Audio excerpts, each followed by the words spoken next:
Maayong hapon, Negros. Ini ang Digicast Negros 10. Ang nagapangunangan na pulo ka mga balita sa Isla sa Negros ang amo ni kadulong sa inyo.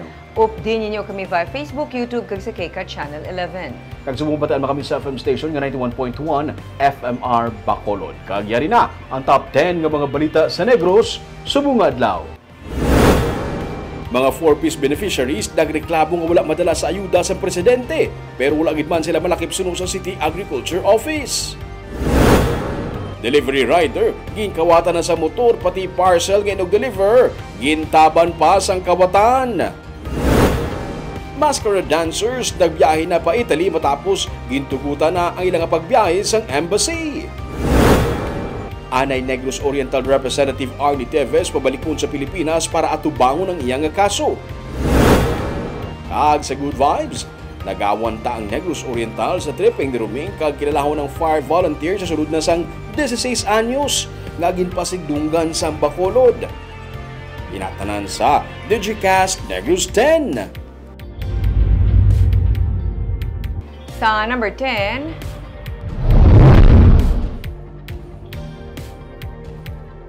wala na sang LPA. Easterlies ang nag-aapekto sa lakat sang panahon sa Pilipinas. Natunaw na ang low pressure area kag ang easterly suko ng mainit nga hangin gikan sa Pacific Ocean nagaapekto sa Pilipinas. Ang intertropical convergence zone ang naghinay naman gani wala na ini nagadala sang ulan. Sunod sa pag-asa makapaabot sa nga mainit nga panahon sa Visayas nga may malaka-laka nga pag-ulan kun hapon kag kun gabi dala sang localized thunderstorm.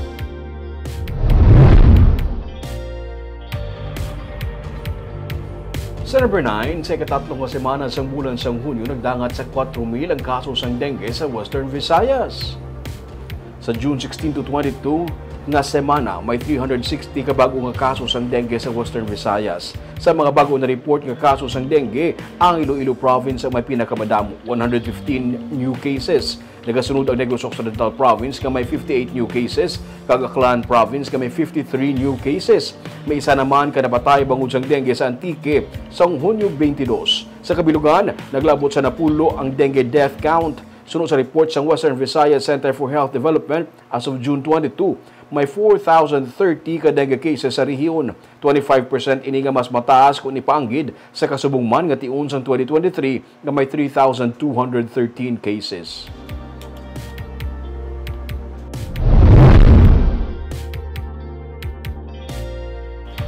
Sa number 8, bidding para sa bulk water project sa ang probinsya ang wala na dayon kahapon. Tigaylo ginpaisol ini sa bulan sang Oktubre. Suno kay Acting Provincial Administrator Alberto Nelles Jr., kahapon kin-schedule nila ang bidding para kuntani i-accommodate ang nagaisahanon nga bidder nga nagpabutyag nga luyag sila mag-drop sang bid. Sang wala ini natigayon suno kay Nelles, sila ang naghilisugot nga i-grant ang hinyo sa mga bidders nga i-extend ang deadline agudto sila ang makahanda pa sa ilang bid sa 1.2 billion pesos nga project sa probinsya. Ginapaabot nga napulo sa gihapon ka bidders ang magapakigbahin. Kung may magdugang man nga bidders suno kay Nelias, subject na ini sa deliberations sang Provincial Bids and Awards Committee. Bangod madamo na sa mga consultation nga natabo. Samtang padayon nga nagalaom ang probinsya sang Resolution of No Objections sang Silay. Ang RONO ang kinahanglan para magkuha sang Environmental Compliance Certificate o kun ECC. Ang ECC naman, isa sa mga kinahanglanon para makakuha sang water rights. May duha ka offtake points para sa bulk water projects. Ang Imbang River sa Silay kag Malugo sa Ibi Magalona. Suno kay Nelias, kung hindi tigayon makakuha sang RONO gikan sa Silay, ang Malugo nga offtake point lamang ang gamiton sa probinsya nga amuman ang ginakabig nila main offtake points ang proyekto. Ginlakip na lamang ang Imbang bangod sang kalapiton sini sa Silay, Talisay, Bacolod. Suno kay Nelias.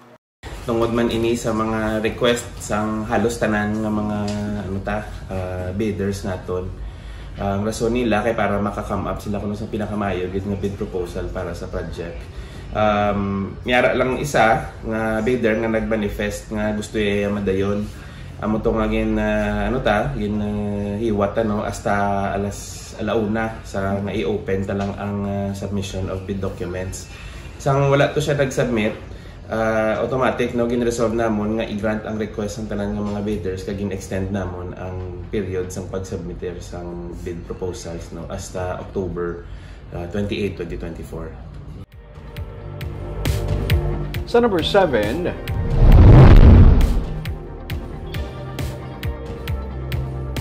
simultaneous earthquake drill ang ipatigayon sang DRRMO sa 4 ka mga lugar sa Bacolod City. Halos magkadungan ang ipatigayon nga earthquake drill sa katapos sa Bacolod DRRMO sa 4 ka mga areas na lakip diri sa Dalan Araneta, LCC Bacolod Campus, Park Inn Hotel, sa Reclamation Area kag sa Barangay Takuling. Ginsiling ni Aaron Baez nga nagaserbi nga incident commander na hindi nga naghugpong ang DRRMO upod sa mga fire and rescue volunteer organization para mapakita ang ikasarang sa syudad sa pagrespondi sa mga magkadungan nga senaryo. Gamit ang digital technology, tuyo sa Bacolod LGU nga mahanas, kag mapasanyog pa ang programa bahin sa disaster preparedness. Ang simultaneous earthquake drill kabahin sa pagdumdum sa National Resilience Month, kundiin napilian ang syudad bilang isa sa mga pilot areas sa Office of the Civil Defense.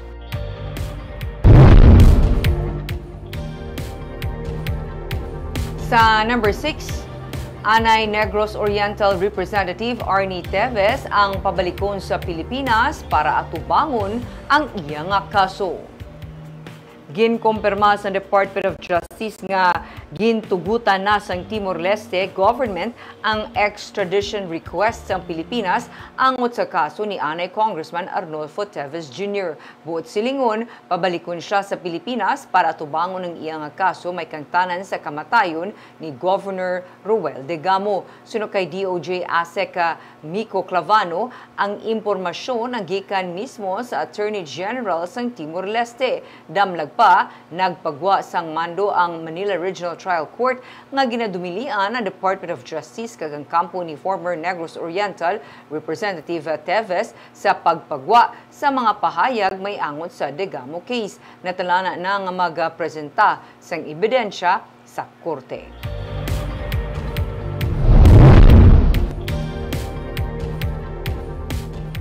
Sa number 5, delivery rider ginkawatan sang delivery rider ginkawatan sang motor.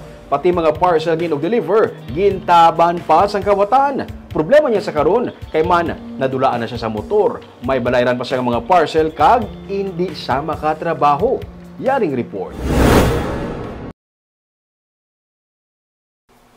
Makita pa sa sining nga CCTV video nga ginalagas ni John Paul Alegre ang lalaki nga nagkawat sang iyang motorsiklo nga nagaparking sa guwa sa isa ka building sa Hilado Street sa Bacolod City sang Lunes. Istorya ni John Paul, nagduho lang siya sang parcel sa isa ka customer gani wala niya naging patay ang iyang motor nga Honda Click. Mga 5 lang siya ka minutos ka nadula, pagbalik niya, nasugat-an niya pa ang lalaki nga nagkawat sang iyang motor. Doon na blanco ko sir, o ini ko nagbangko ko sir, pagdaot ko na muna pa ang pagdaot ko siya doon nagbalik kami sa akin lang ang motor nga motor ni kuya gali mo. So ginlaot siya lagan ko. Tapos paglabot sa JP, yung bolam ko sang guard sang motor. Delay na kayo sa oras, hindi ko sa malaot. Sa kaluoy sa kay John Paul, ginpahulan pa siya sang guard sa building sa motor para lagson ang kawatan. Nagpalagyo ini sa direksyon sang 6th Street. May mga nagbulig pagid sa iya lagas pero napaslawan sila. Nagalibog sa karon ng ulo niya, kaya ang savings niya gikan sa daan niya nga trabaho ang gigamit niya sa pagbakal sa motor. May parcel pa siya nga ara sa motor sa gingkawat ini, kag nagabalor ini sang 25,000 pesos. Ginapabayaran sa iya sa karon sang kumpanya ang among mga parcel nga wala ma-deliver sa mga tag-iya. Ang savings mo talaga to. Savings ko muna yung bakal ko motor Ano nga ba sa office?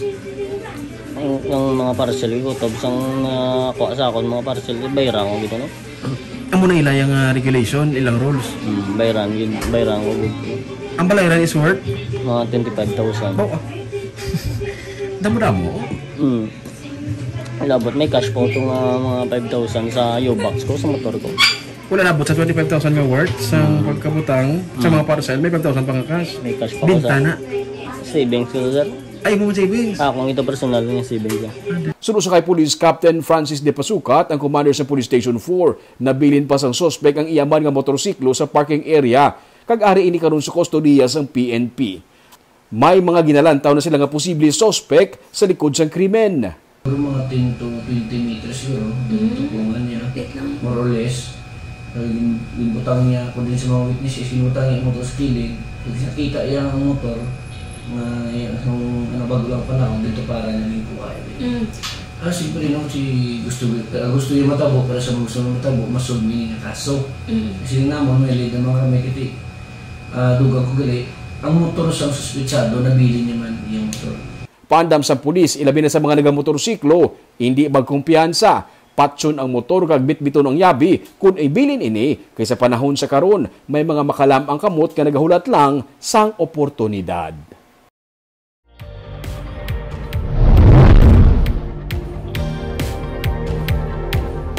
Sa number 4, annex building sang Libertad Public Market plano sa syudad nga paarkilahan bangod wala man ginagamit sang mga vendors.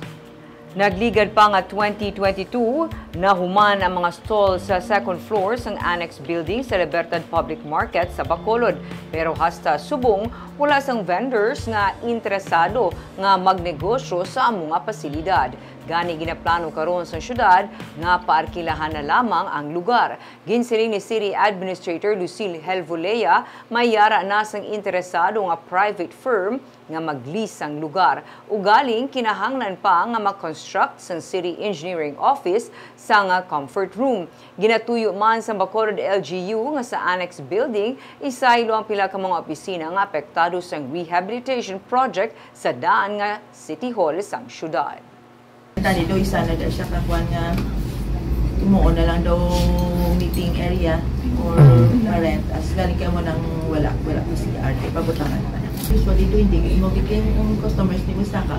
That's why nakita ni Mayor hindi na lang gidya gamiton kung hindi man gidya magsaka itong mga vendors, it can be rented out sa other purposes.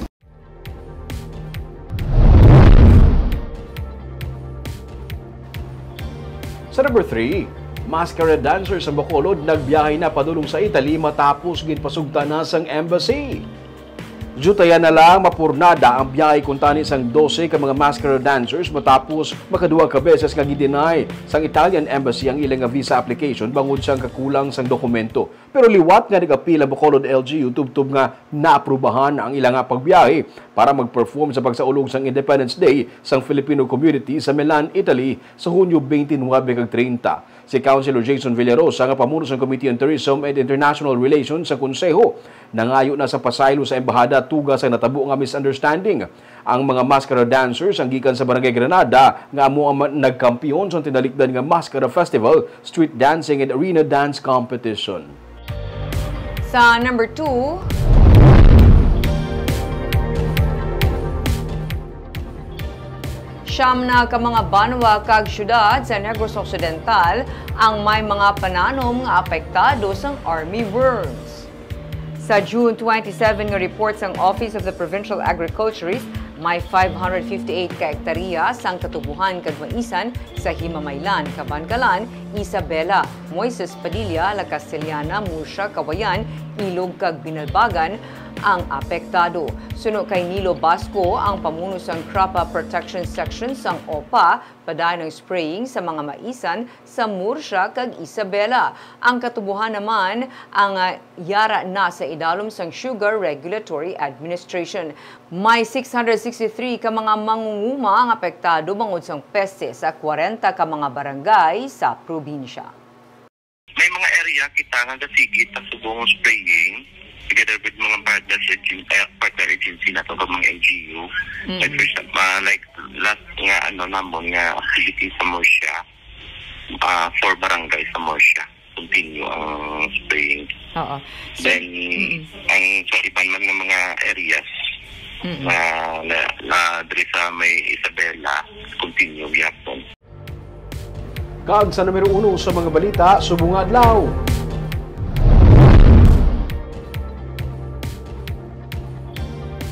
May mga mangingisda nga nagpasalamat sa ayuda gikan sa presidente kahapon nga adlaw, pero may mga 4-piece beneficiary nga nagreklamo nga wala madala sa gitagaan sang ayuda. Patag ng City Agriculture Office, hindi sila kabahin sa mga beneficiaryo.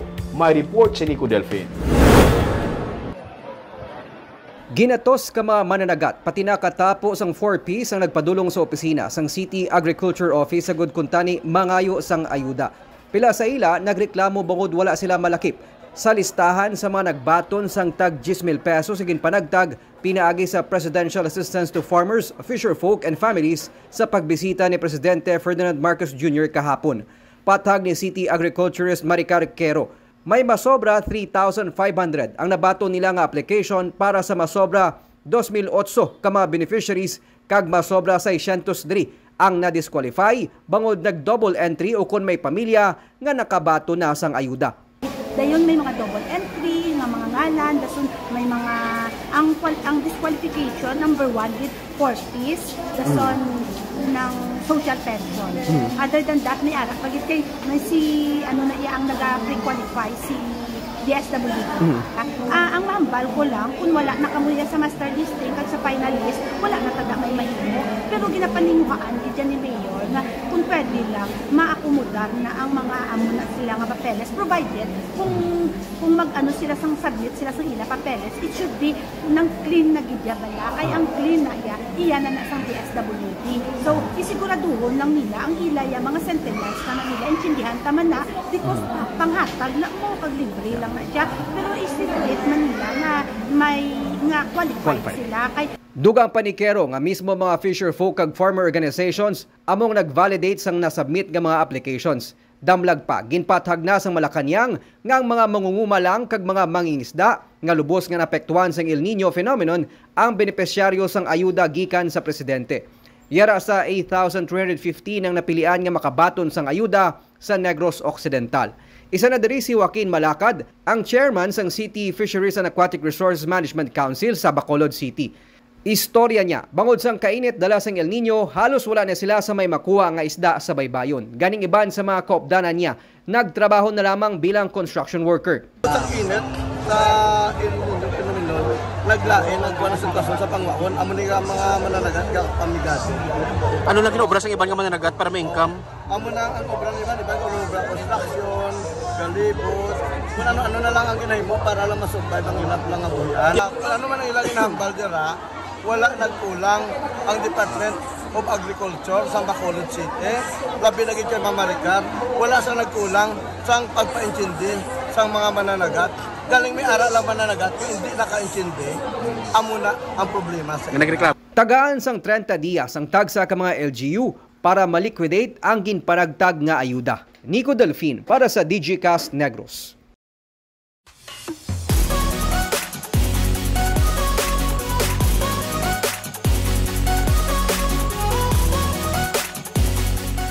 Kagyari naman ang pangpabalo naman yung pangpag-good vibe sa inyo, sininga weekend. Lagaw kita pa Negros Oriental kag diskubrihon ta ang pwede lagawan didto. Karon nga ginaulat na lang ang mangin functional na ang Negros Island Region. Buligay kita sang Oriental Negros kag Siquijor para madugangan pagitibong ang aton nga turismo. Was kadtuan ta ang ining spring resort sa tripping ni Romeng.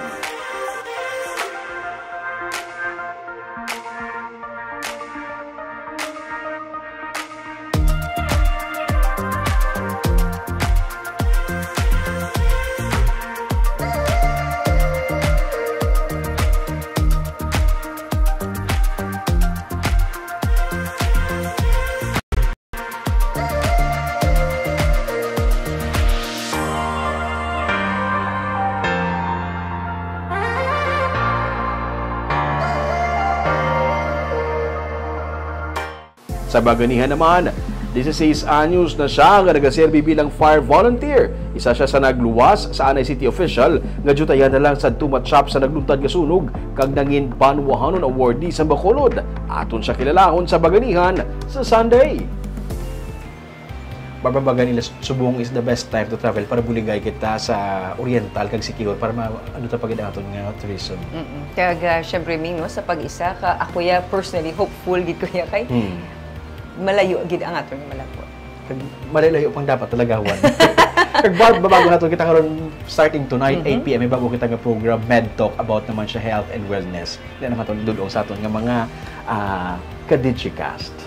Kaga mo itong mga balita sa Negros Subungan Adlaw. Kay man sa panahon karon importante nga may ihibalo ka sa nagakatabo sa imo nga palibot. Kung dapat balanse kag eksakto mga impormasyon. Padayon kami nga magapangalagad sa Negrosano. Ako si Barbara Mijares. Tubtub sa Lunes, ako naman si Romeo Subaldo. Happy weekend.